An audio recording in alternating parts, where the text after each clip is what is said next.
Praise the Lord. தேவனுக்கு மகிமை உண்டாவதாக. ஆண்டவரும் இரட்சகருமாய் இருக்கிற இயேசு கிறிஸ்துவின் இணையற்ற நாமத்தினாலே உங்கள் யாவரையும் இந்த கால வேளையில் வாழ்த்துகிறேன். இந்த நாளுக்கான தேவனுடைய வார்த்தை எஸ்ஐயா 26வது அதிகாரம் 3வது வசனம். உம்மை உறுதியாய் பற்றி கொண்ட மனதை உடையவன் உம்மையே நம்பியிருக்கிறபடியால் நீர் அவனை பூரண சமாதானத்துடன் காத்து கொள்வீர். எனக்கு அன்பானவர்களே, அநேக நேரத்தில் நம் கர்த்தரை நம்புகிறோம். நம்முடைய நம்பிக்கை எப்படிப்பட்டதாய் இருக்கிறது?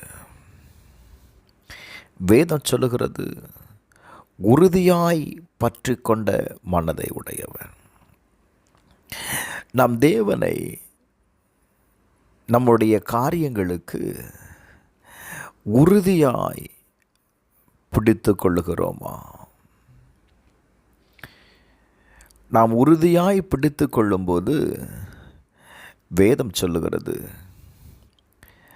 அவர் அவனை பூரண சமாதானத்துடன் காத்து கொள்ளுகிறாராம். 1 நாளாகமம் 5வது அதிகாரம் 20வது வசனம். அவர்களோடே எதிர்க்க துணை பெற்றபடியினால் ஆகாரியரும் இவர்களோடு இருக்கிற யாவரும் அவர்கள் கையில் ஒப்பு கொடுக்கப்பட்டார்கள். அவர்கள் யுத்தத்திலே தேவனை நோக்கி கூப்பிட்டு அவர் மேல் நம்பிக்கை வைத்தபடியினால் அவர் விண்ணப்பத்தை கேட்டறினார்.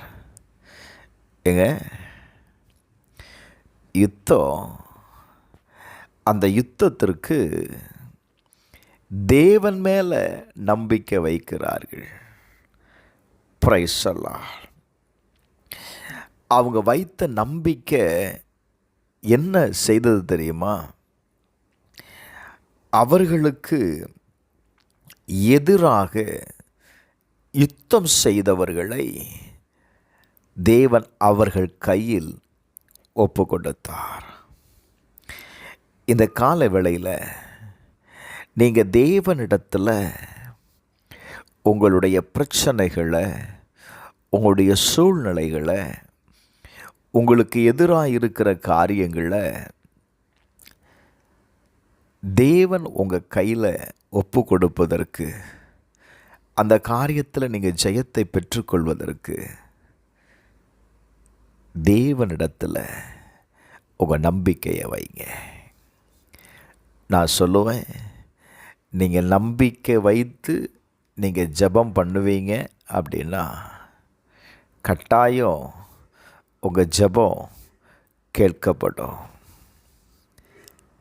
அந்த யுத்தம் தேவனால் நடந்தது என்று எழுதப்பட்டிருக்கிறது. நான் இப்படி சொல்லுவேன், உங்களுக்காக தேவன் யுத்தம் பண்ணுவாருங்க. இந்த கால வேளையில் நீங்கள் எப்படிப்பட்ட சூழ்நிலை இருந்தாலும் சரி, கர்த்தர் மேலே உங்கள் நம்பிக்கையை வச்சிடுங்க. இந்த காரியத்திற்கு அவரை உறுதியாக பிடிங்க.